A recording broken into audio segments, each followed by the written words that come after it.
Once upon a time, in a village called Abaka, lived a girl named Uku. She was a young woman of stunning beauty, with bright, captivating eyes and flawless, smooth skin. Her beauty was well known throughout the village. People often stopped in their tracks to admire her as she passed. But while her appearance attracted attention, there was something else about Uku that filled the villagers with fear. She wasn't like the other girls in Abaka.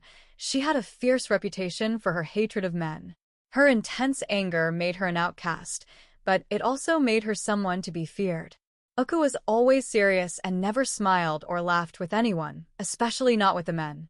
Whenever a man dared to approach her, they would soon regret it. Uku wasn't afraid to use her fists, and many men in the village bore the scars of their encounters with her. Bruised faces, black eyes, and swollen limbs were common sights for those foolish enough to think they could charm her. The men of Abaka knew better than to try and get close to Uku, and they often warned each other, "Stay away from her. She's not like the other girls." Her name became a whispered warning, passed from one man to the next. One day, Uku went to the village market, her usual stern expression on her face. She moved through the busy crowd, picking out vegetables with a cold, detached air. As she was about to leave, a young man, distracted and not paying attention, accidentally bumped into her. Without hesitation, Uku's hand flew through the air, and with a loud slap, she struck the man across the face. The sound was so loud that it silenced the entire marketplace. People watched in shock as the man, terrified, clutched his cheek, which was already turning red from the blow. He didn't even try to defend himself. He quickly bowed his head, muttering apologies before running off, vanishing into the crowd. The women in the market shook their heads and whispered amongst themselves. She did it again, they murmured, but none dared to confront her. Everyone knew better than to cross Uku. The men in the village were both drawn to her beauty and terrified of her strength. Many still harbored a desire to marry her, hoping they could be the one to win her over. Some thought that by being kind, they could soften her heart, while others believed they could change her with persistence. But they were all wrong. One by one, men tried to approach Uku, bringing gifts, offering compliments, and speaking sweet words.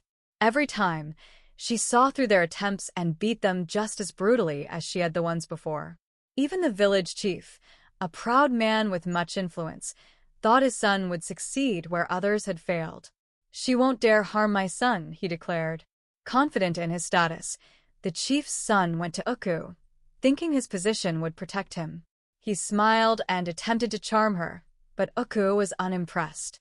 When he tried to win her over, she struck him so hard that he lost 2 teeth. The chief's son returned home bruised, swollen, and speechless. The chief, though furious, knew better than to challenge Uku. As time went on, more and more men in the village grew tired of being beaten by her. Stories of Uku's strength and temper spread throughout Abaka. The village elders became concerned. They didn't understand why Uku acted the way she did. They gathered and discussed her behavior, and finally, they decided it was time to confront her. They called her to the village square, where everyone would witness the confrontation. On the day of the gathering, the square was packed. Men, women, and children alike came to watch what would happen. Uku walked into the square with the same confidence she always carried. She stood tall and fearless as the village elders sat in a circle, waiting to address her. The oldest of the elders began, "Uku, why do you fight the men? Why do you beat every suitor who comes your way?" Uku remained still, her gaze unflinching.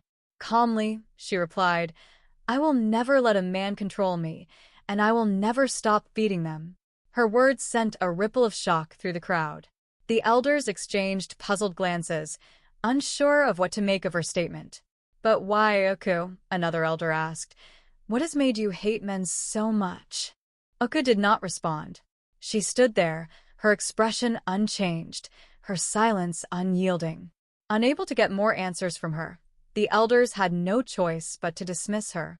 The villagers returned to their homes, still whispering about Uku, more curious about her than ever.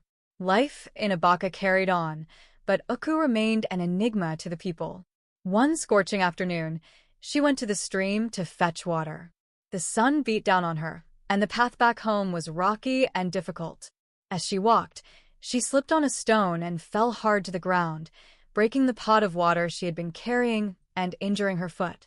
Uku winced in pain, trying to stand, but her injured foot made it difficult. Nearby, a farmer who had witnessed her fall rushed to her aid. Without a second thought, he bent down to tend to her injured foot, tying it up to stop the bleeding. But Uku, hardened by years of distrust, saw his approach as something far more sinister. She thought he was trying to take advantage of her and her vulnerable state. Without hesitation, her fist lashed out, striking the farmer in the face. He stumbled back, clutching his bruised cheek. "Don't you dare touch me!" Uku shouted angrily. The poor farmer tried to explain himself, insisting he was only trying to help, but Uku wouldn't listen. She had already made up her mind about his intentions. Defeated, the farmer, bruised and humiliated, limped away.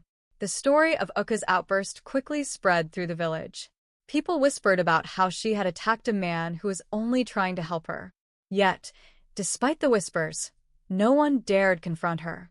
Her reputation as a fearsome woman only grew stronger. Despite everything, Uku's beauty continued to capture the attention of men. Among those captivated by her was the village prince. He had heard the stories of her strength and independence, and unlike the other men, he was intrigued by her. To him, Uku was unique. There was no one else like her in the village.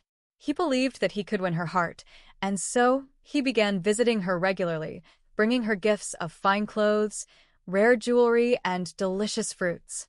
Uku didn't push the prince away as she had with others, but she remained distant. She watched him carefully, always on guard, waiting to see what his true intentions were. The villagers, who had given up hope of anyone getting close to Uku, were shocked. "Maybe the prince will be the one to change her," they whispered among themselves.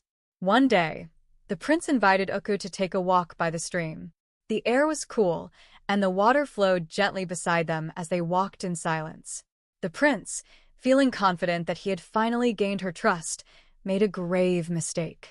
Without thinking, he reached out to hold her hand.